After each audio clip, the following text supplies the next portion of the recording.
listener production.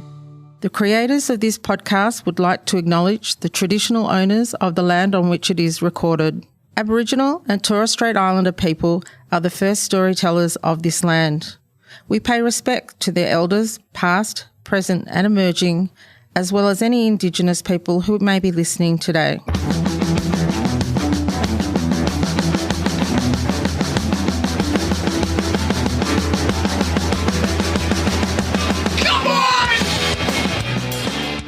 Everyone relax, this is TOFOP. I'm Charlie Clausen. I'm Wil Anderson. Hello, and thank you for watching. And if you have tuned in to this gateway episode of TOFOP, this is where we're going to explain what the show is. Will, how easy is it to tell people what TOFOP is? Well, I mean, we've done, 420 episodes of it, and we've never been able to explain it, and we're finally attempting it in this podcast. So I guess it is probably that hard to explain what it is, but we're going to try to make an attempt. This episode, hopefully there's some people listening to this for the very first time. You're like, what is this podcast? What am I going to get from this podcast? What does the name of this podcast mean in the first place? All the big questions we get asked about this show and have done for the last 13 years, Charlie, will be answered or made more confusing in this episode. Well, let's start with the very confusing name, TOFOP. What does TOFOP mean? Well, when Will and I first decided we were going to do a podcast, we sat down and we wrote out a long list of potential names for the show, which got increasingly more obscure and in-jokey. To be honest, we probably didn't think that 13 years later we'd still be doing this podcast, did we? No. Well, we didn't even know that podcasting would still be a thing 13 years later. We certainly didn't know it would be a thing that professional radio companies and media empires would get involved in. We just thought it was a dirty little secret in the corner of the internet. So cast your minds back to the mid to late 2000s. And Russell Crowe, who's still very famous, was probably at his sort of peak as being an international superstar and was parlaying his fame into other projects, including a rock and roll band known as 30 Odd Foot of Grunt or Grunts. I always get that wrong. Is it plural grunt or singular We grunts? should know. If anyone should know, it should be us. As long as it starts with a G. Because, of course, the abbreviation of that band is TOFOG. And we thought we might be 30 Odd Foot of Pods. It's very funny, guys. It was a great topical joke. An obscure topical joke of the time that we've had to live with for the last 13 years. But, of course, the fascination with Russell was always the fact that not only had he had a band called 30 Odd Foot of Grunt/Grunts, he'd also had a band called The Ordinary Fear of God / Gods, which, was also TOFOP. And so TOFOP just sounded like a funny name for a dumb idea. Like, this was a side project for us. This was our version of our TOFOG, so TOFOP was what it was. Well, I think we initially billed ourselves. If you look back at the very early podcast artwork, we were 30 Odd Foot of Pod. Like, that's how we billed ourselves. That was the name of the podcast, 30 Odd Foot of Pod. Ugh, gross. Who would listen to that? I would never listen to a podcast with that name. So we shortened it to TOFOP. Then the other thing we always get asked is, what's with all this relaxed talk? Why do I open the show by saying, everyone relax? Everyone relax. Everyone relax. Everyone relax. This is TOFOP. Everyone relax. Everyone relax. This is TOFOP. Please relax. Everyone relax. Everyone relax. Everyone relax. Well, in the early days of podcasting, there was another podcast called Walking the Room with Greg Barrett and Dave Anthony, who people might know from The Dollop. And we sort of became sister podcasts. We would do their show, they would do our show. And one year they came out to the Melbourne Comedy Festival and we did a live show together, which we called Superpod, which has since gone down in infamy because it was an incredible live show.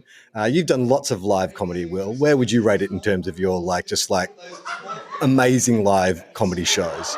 Yeah, one of the best experiences that I've ever had, because it was back when live podcasts weren't really a thing at that point. The idea of two podcasts coming together to create something wasn't really a thing at that point. And our audiences, it was this late night event. We did not really know what it was going to be or how it was going to go. And instead, it was legendary. It was such a brilliant night and made even more legendary by the fact that It was not recorded. We attempted to record it. Well, it was recorded, and then the recording was destroyed in some way.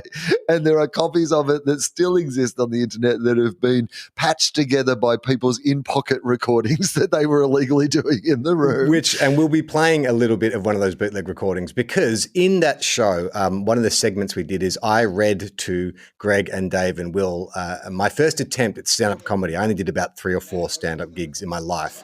And I read the actual script because I had written out literally every part of my stand-up routine, including the improvised greeting that I was going to do, which was me coming out and saying, "Everyone relax."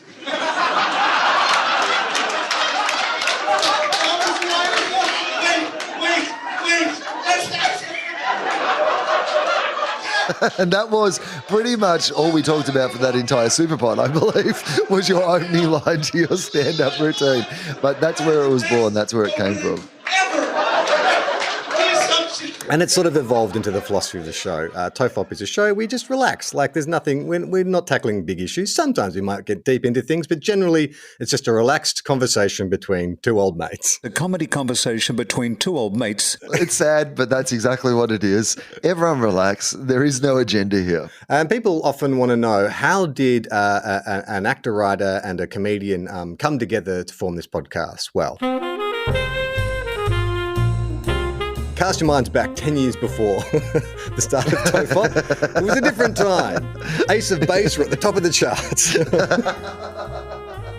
Sydney had just hosted the Olympics, and a young wide-eyed actor from Melbourne had just moved to Sydney to appear in his first show, and had a lot of mates who were getting into the comedy scene: Charlie Pickering, Michael Chamberlain, and I believe it was Charlie Pickering was working with you at Triple J, right? And that's how we met. That makes sense. Yeah, yes, that's how we met. I think we bonded at first over a shared interest in Aussie rules and WWE, or WWF as it was known at the time. Yeah, there was definitely, I think, footy and wrestling early on were pretty much. And then, you know, we would eventually find ourselves in the corner of parties laughing at these weird hypotheticals that we would spin both out of AFL and the wrestling world that became more of, you know, our riffs about pop culture and then our shared love of podcasts that we had also discovered. Yeah, well, you often say that back when we started TOFOP, all you needed to do a podcast back then was the fact that you were doing a podcast. There was no hook. It didn't have to be true crime. You didn't have to read your dad's diary that's a porno or anything like that. You didn't need a hook. We thought you needed to put the word pod in the name of the show.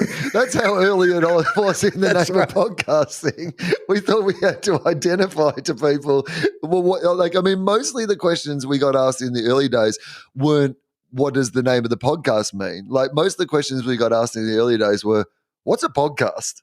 I do not understand what you're talking about. Why do you have a pretend radio show? You're weird. Stop talking to me. We never really got to what the podcast was called. Yeah, so TOFOP is one of the oldest continuously running podcasts in Australia. Not one of the most successful, which is a surprising turn of events. You'd think that something that had been around this long. We have a small but very loyal group of listeners who we call teabaggers. So the show is basically a combination of, we don't have a format. I mean, and that sometimes drives me insane because I get very nervous when we sit down to record where I feel like we've got nothing to talk about. But 420-something episodes later. It does make it hard to sell it to people as well, or to tell people what it's about. And when they say, what is it about? And we're like, it's about an hour. All right. I guess most weeks it's about an hour. Well, I'll read out some things I've written down, Will, and you tell me if you reckon this is correct. So 1, personal anecdotes. It's just very weird. I was at this party about 6 months ago. And there was this person there who looked exactly like you. It was in Byron. Yeah, my sister. She looks exactly like you. Yeah, I know. I mean, we get Why this all the time. Why the fuck are you lying to me? You're the same woman. Certainly, you know, it is space for personal anecdotes, and I would say in particular, Charlie's life. What we often do is you will bring something that has happened in your life to the table for some sort of assessment. Yes. Is normally the way that it feels. Like, you know, sometimes you're looking for advice, sometimes you're just looking for a different perspective on the events that went down. Normally I've got into some kind of conflict and I want arbitration or I want some kind of justification for whatever's just happened. Sometimes you're the small claims litigant and I am Judge Judy, basically is what happens. Then there's a sort of pop culture deep dives we like to talk about. There's certain kind of celebrities and genres that we seem to come back to. Time travel films has always been a favourite of ours. Recently, the career of The Rock, which up until about a year ago had seemed, no pun intended, rock solid, but now seems to be wobbling a bit. But did you see there was an incident about 3 weeks ago where his electric gates at his estate broke down and so he rammed them in his pickup truck? I mean, only upwards, but everyone's got to have a little bit of a wobble. No one's career can be entirely of an upwards trajectory. Even the people we speak about most regularly on the show. So, of course, The Rock. Of course, Russell Crowe, and I think Keanu Reeves. I think we were put into that category as well. In the early days, Adam Sandler was a favourite of ours. If you listen to the early episodes, big. Yeah. I mean, I think it shows our maturity, right? We've graduated from Adam Sandler to The Rock. We're basically like two adolescent boys. And of course, we talk a lot about Stephen Hawking, the theory of the nature of the universe. Correct. Other smart stuff. Yeah. And the fact that you call it other smart stuff is totally convincing. Etc. Smart stuff. A feature of the show is that we often do lyric breakdowns of songs. Neither Will nor I are particularly musical. Will is a big music fan, though.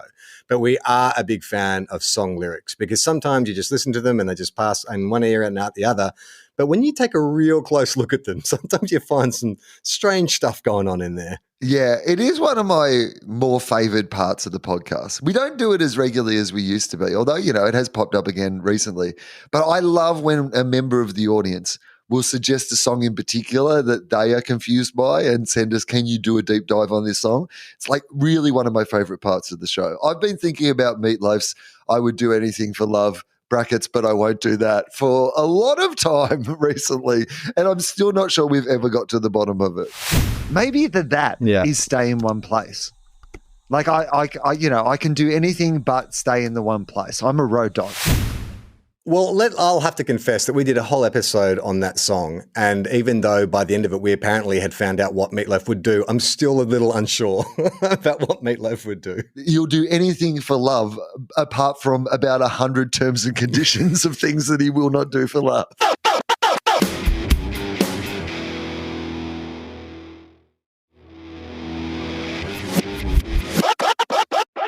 Another thing we like to do on the show is bizarre hypotheticals. We like to sort of test each other. I think a recent one that comes to mind was like, could Will go off the grid? Like if Will had to go into hiding, could he go off the grid? Which turns out is a TV show. We didn't know that at the time. Or maybe the TV show came after our episode about that. Another one that we explored recently was that if you quantum leaped into a scenario, would you be able to pull it off, adapt to that scenario, pull it off? Yeah. I've decided that I think I'd be pretty good at it because all my solutions involve immediately telling the people around me that I've lost my memory. I wouldn't think that I could fake my way through testing alien samples. Bacteria, I would keep all the bacteria all locked up and then I would speculate on what it is that we have. Yeah. In fact, I might blame one of the alien bacteria on my fogginess and not understanding how to do things. And then we normally round out an episode by reading letters. We love to get letters from our listeners. So who is this show for? That's a good question. Now, I can get you into the nuts and bolts. I've looked at the metrics, and we have a fairly even split of men and women. We're not just a boys show. We're not just a girls show. We're an everyone show. But the one... We've always said that we're nothing for everyone. We're nothing for everyone. I think that is pretty solid. But yes, Charlie, you were about to say there is one particular demographic category of our that just seems to be disproportionately represented in our numbers. I mean, this is anecdotal. It's very important for us to represent and support our colleagues, but occasionally in that noise, we actually forget to say how much we love TOFOP. We go off the people who write into us, and we have a disproportionately high number of medical professionals. So nurses, doctors, surgeons, psychologists, anyone who works in the medical profession. So we come up with a slogan, Will, which is... Australia's number one medical podcast. Yeah, but what Asterix. do? We keep them... we keep them laughing so they keep them living. Yeah. We feel like, in a way, we are medical professionals because we are providing some kind of service to these people who look after you, the general public. So in a lot of ways, we're heroes. I mean, in almost every way, I think. Like, we're the heroes behind the heroes. We're the people who are keeping the heroes, like, in the surgeries, like by your bedside in case of emergency, that they're at their best. Because, I mean, in the same way as that, a professional athlete needs coaches and trainers and, masseuses to get them to perform at their peak. I think that TOFOP is clearly an integral part of, the preparation of most medical professionals in Australia, anecdotally. I think the way it has been explained to us by several medical professionals is that their job is so high stakes and so intense that sometimes they need the most nonsense bullshit to take their mind off what their job is. Surgical equivalent of white noise, apparently. Brain bleach. We are total brain bleach. So how would you recommend, Will, if someone was to dive into the TOFOP universe, how would you recommend they listen to this show? What episode would you start at? Firstly, it'd be great if there was like a gateway episode that they could tune into that one. I got some good news a for little you. Explanation. We're in it. We're in it, man. We are in that episode. So I would start with that. And then I would take the recommendation of the hosts that you should start with the newest episodes and work your way backwards, and then just stop listening when you feel uncomfortable, because some of the episodes, the early episodes, were made in very different times. And they sounded a little bit like this. All right, so hi, you're listening to Charlie Clausen and Wil Anderson. I'm Wil Anderson. And we're doing this podcast, which... we don't have a name yet. Don't have a name yet. No. How's your week been? It's been highs and lows, Charlie. I will tell you that for free. I'm going to pretend like I haven't heard this story. We started this story. And then I was like, wait. Let's get rolling. Yeah, okay. So we're about, could you fake, the first, quarter? Where I think we're a quarter way in. Yeah. When previously on Will's story.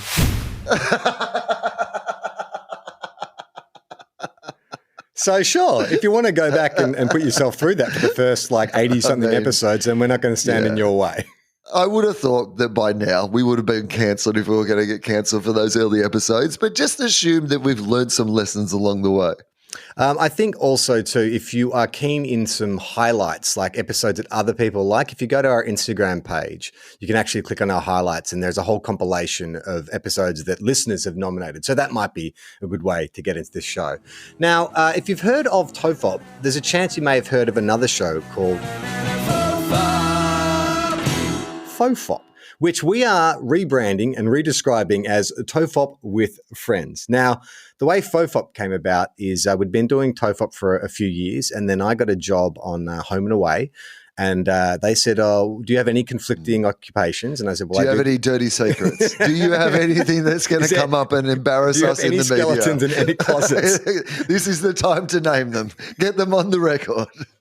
And so they felt that the adult nature of those early episodes of TOFOP did not gel with their family-friendly brand.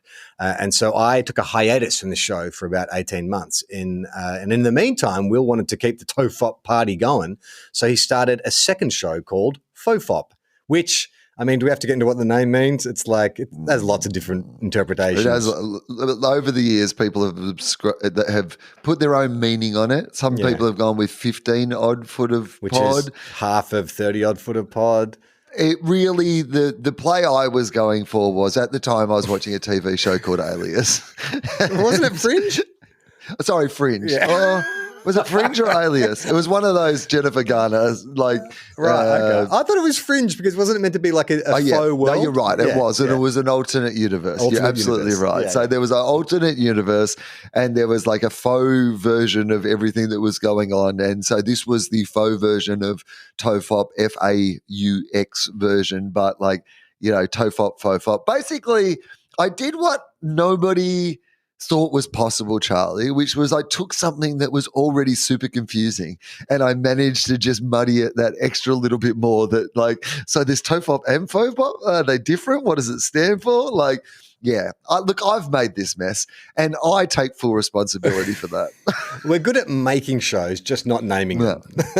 If we'd been smart, we would have put FOFOP in the same kind of feed and channel as TOFOP. So it all would have been one show. It would have been much easier to understand. But we're only just grasping that now 13 years later. So then when I came back to TOFOP, that started up again. And then Will and I took it in turns to host FOFOP. So basically, we bring on friends of ours, people that we maybe don't know that well, but we think are interesting, and we just have an informal chat with them. This is offensive on multiple levels. Then I guess Will decided he wanted to do the same thing on FOFOP, but probably like a higher quality version, a more intellectually rigorous version of FOFOP, which became Willosophy. Hello and welcome to Willosophy with Wil Anderson. I am Wil Anderson from the title of the podcast. Oh yeah, I mean, look, I can't even remember why I started Willosophy, honestly.